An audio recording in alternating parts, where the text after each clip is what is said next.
ഓം ശ്രീനാരായണ പരമഗുരവേ നമഃ. ആത്മോപദേശ ശതകം മന്ത്രം 27. ഇരുളിലിരുന്നറിയുന്നതാകുമാത്മാവ് അറിവതു താനദനാമരൂപമായും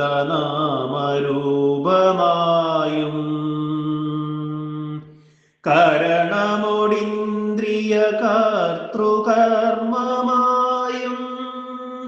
വരുവതു കാൺക മഹേന്ദ്രജാലമെല്ലാം.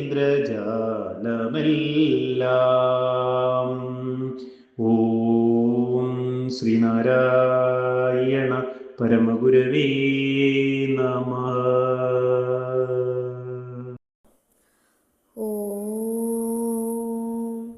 ശുഭദിനം, സുപ്രഭാതം. ആത്മോപദേശ ശതകം മന്ത്രം 27. ഇരുളിൽ ഇരുന്നു കൊണ്ട് അറിയുന്നതേതോ അതാണ് ആത്മാവ്. അതറിവു തന്നെയാണ്.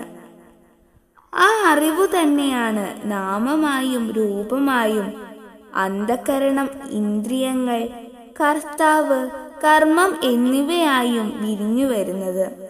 ഇതൊരു മഹേന്ദ്രജാലം പോലെ അത്ഭുതകരമായാണ് സംഭവിക്കുന്നത് എന്നുള്ളത് മനസ്സിലാക്കിക്കൊള്ളുക. ഇവിടെ ശ്രീനാരായണ ഗുരു ആത്മാവിന് നൽകുന്ന നിർവചനം ഇങ്ങനെയാകുന്നു: ഇരുളിൽ ഇരുന്നു കൊണ്ട് അറിഞ്ഞുകൊണ്ടിരിക്കുന്നത് ഏതൊന്നാണോ അതാണ് ആത്മാവ്. ഇവിടെ പറയുന്ന ഇരുൾ എന്താണ് എന്ന് നമുക്ക് നോക്കാം. 2 തരത്തിൽ അതിനെ കാണാം. നാം കണ്ണടച്ചു കഴിഞ്ഞാൽ എല്ലാം ഇരുട്ടിലായി. എന്നാലും നമുക്ക് നമ്മളെപ്പറ്റിയുള്ള ബോധം ഇരുട്ടിൽ മറയുന്നില്ല. ഇതുപോലെ മറ്റെല്ലാ ഇന്ദ്രിയങ്ങളും അതാതിൻ്റെ രംഗത്ത് ഇരുട്ടിലായി പോകുന്നതായി സങ്കല്പിക്കുക. അപ്പോൾ വെളിയിലുള്ള ലോകത്തെപ്പറ്റി ഒന്നും അറിയുകയില്ല.